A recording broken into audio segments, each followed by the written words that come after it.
We accept most major insurances, offer a variety of treatment options, and can assist in the process of utilizing resources such as the Family Medical Leave Act, or FMLA. In my experience, FMLA allowed me to get the help I needed to return back to my place of employment with a healthy state of mind. Call now, 561-289-0779. Again, that number is 561-289-0779. 3 years ago, I made the call. Will you? The promise of the new decade is that you can change your life by changing the way you think about your money. You must learn how to make more money, save more money, grow your money, and protect your money. Forever Forward Financial specializes in teaching you these 4 money skills. Please call us today at 727-422-7761 to schedule your complimentary, no-obligation meeting. Hi, this is Tiffany Warner, your host of Moments of Clarity. Living with a mental health disorder is not easy. If you or someone you know are struggling with this,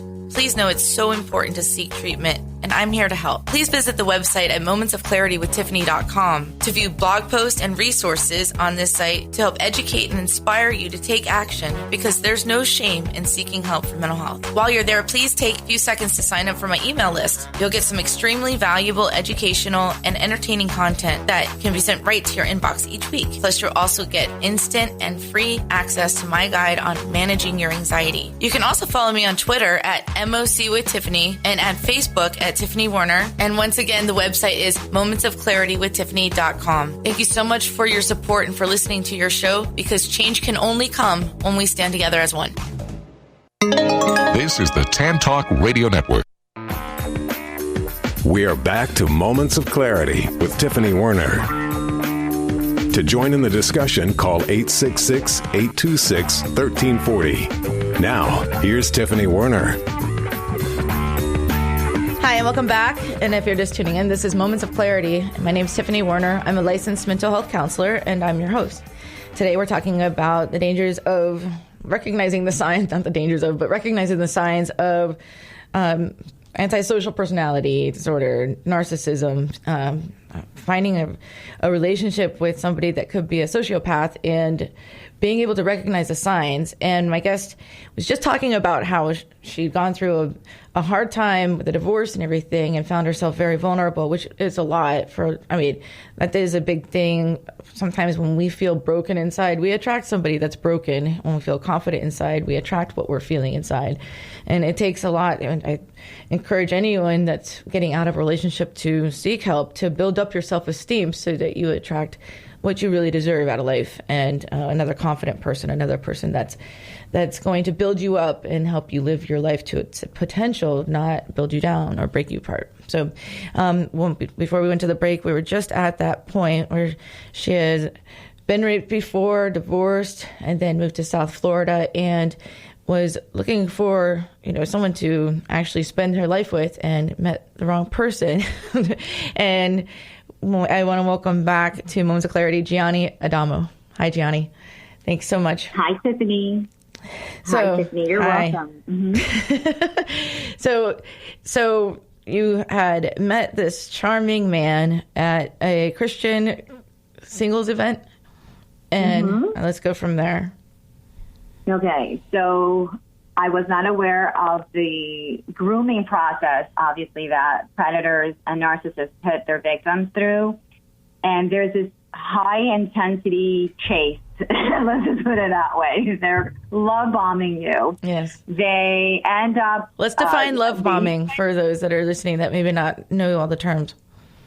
Okay, so love bombing is they are using a lot of gifts, a lot of beautiful words to affirm you, to say how nice you are. They send you plenty of texts. They'll call you. They will show up where you're going to be hanging out and give you plenty of attention.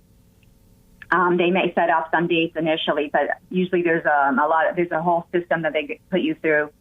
Even though they're giving you a whole bunch of attention, very positive attention, and telling you a lot of beautiful things, there's this whole system where they're also putting you in this push and pull where they bring you up and then they bring you back down. They bring you back down by having no action behind their words. So they will set up a time and date. They will not show up, or they will cancel in the last minute. Oh, I fell asleep. I'm so sorry. Mm-hmm. So they'll give you an excuse after the fact, but they're going to leave you hanging. They're looking to create intensity in the relationship very early on. For them, they are very much confused with thinking that intensity is passion. But reality, in this intensity, in this push and pull, they're actually creating an addiction in your brain. They're rewiring your brain to become addicted to them and their games.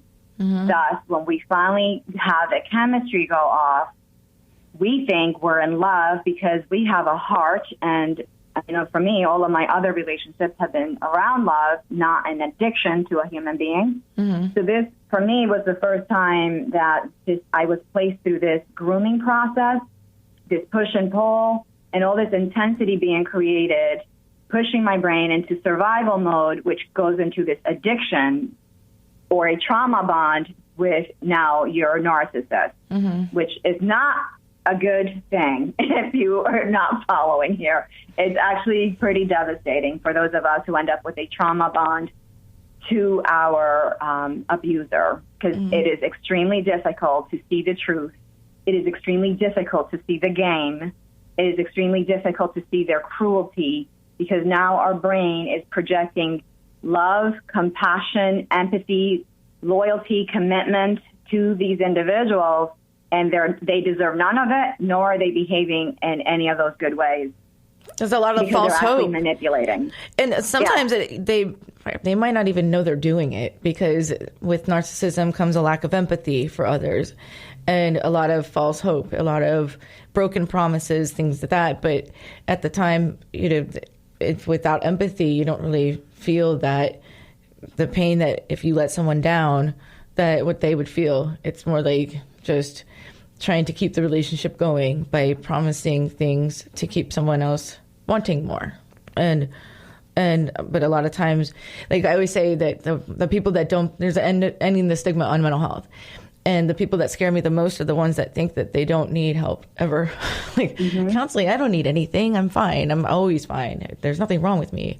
Those are the ones that, because everybody has something wrong where we could always use a friend or ear to listen. But the ones that fear it the most have the most to hide, in my opinion. But go on. So I'm just feeding in. Mm-hmm. Yeah, I agree completely with what you're saying. Most of them are very blinded by their narcissism, so they don't see how their behavior and their lack of action where they need to be and, taking care of things is extremely devastating to their partner. They don't really care, and that's the problem. They don't care how that is affecting their partner. What they care about is their comfort, their happiness, their security, but your comfort, your security, your needs are not that important to them. Mm-hmm. And that is why it's so devastating. It's a completely emotionally abusive relationship. It's a one-sided, it's not a partnership. It's just, a lopsided relationship. Mm-hmm. And it can really impact someone's feeling of self-worth, of self-esteem, of feeling completely tied into something and stuck, too. Mm-hmm. Mm-hmm.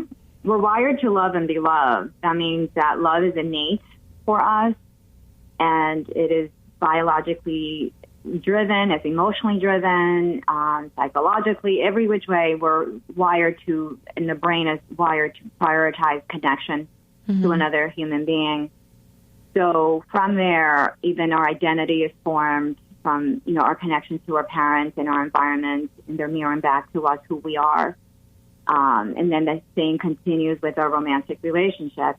So when we are now connected and bonded to a narcissist who cannot mirror back to us our worth, and that's the problem, because they're actually using us, our whole self-esteem gets taken down. I know for me, I went from a very confident woman to questioning everything about my life, about my strengths. I even, that's part of the problem. Our brain decides that even our strengths are no good to us anymore.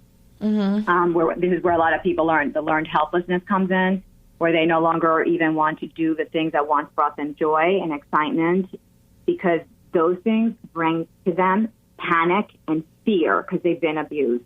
So this is why it's so devastating, because even our strengths are taken down because all of our strengths were being exploited. Now our brain is saying all of those strengths are bringing you abuse. You got to shut this down. So the brain is confused, it's traumatized, obviously. And there's so many different forms of abuse, even just neglect or emotional, mental, but especially neglect of somebody's feelings is a form of abuse.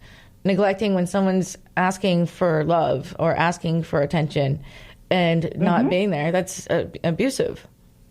Oh, not only that, they call us needy, by the way. Or nagging. They call us princess because we've got standards. We get labeled. Oh, my goodness, the emotional abuse is horrific because we have natural needs to connect, to be heard, to be listened, to be supported, to be appreciated. All of these are natural needs that every human being has. But a narcissist will take that and make you feel ashamed out of having natural needs to connect and be honored through our connections.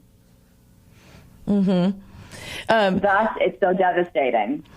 Lynn Parando on Facebook Live says, are narcissists aware of their tactics or is it more subconscious? Thank you, Lynn. I think it's both because, I've been involved with, not only was I in a relationship with one, I dated a whole bunch of them now that I've been single for 9 years.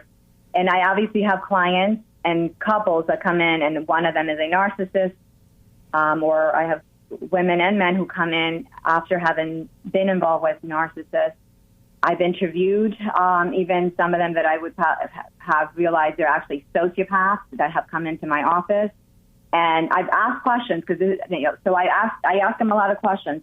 And a lot of them know that they target women or men who are loyal, committed, trustworthy people, because they will not partner with people like them who aren't trustworthy.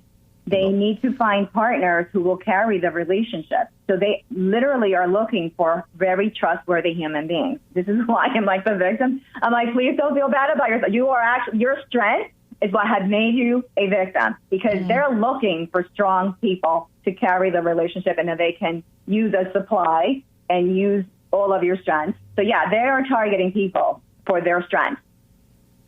So they know what they're doing. And those who are very, who are like sex addicts, who are continuously looking for partners all the time, they're using the same tactics over and over again to hook partners, and they know what works. They know that this push and pull and intensity thing works. They're so nice and wonderful, and they hide behind masks. They know all of this stuff works, so they're very intentional. What they may not realize sometimes is like the level of trauma that they're creating for their partner. But their tactics, they're very intentional. They've done it over and over again, and they seek people that they know that they could ultimately hook into falling in love with them, and then being able to exploit all of their strengths. And sometimes it's not so intentional. The self-esteem. Not every person with narcissism or narcissistic personality traits are intentionally bad people. They feel not enough within themselves, and so without the empathy, they don't realize that they're doing it to their partner so much. But even when you address it with them and you point out stuff that you're, even like couples counseling, couples in my office, you point out to someone, well, he or she is looking for more, and you need to try to make more of an effort to change, to compromise, because the other person's settling so much, and they're not willing to put forth that effort, or they put it forth just enough to get the person to say, okay, now they're trying, and then they go back to their old ways soon enough. And but that's a tactic in itself, right? That's correct. They put you through a sweet and mean cycle, through idealization and devaluation cycle, abuse and rescue cycles. It's all part of this addictive cycle that they're entrapped, because ultimately they are addicts, and they pull us into their addiction, and we become addicted to them, and this whole push and pull, idealization and devaluation, abuse and rescue cycle. And again, And we as therapists would also call it as the victim and perpetrator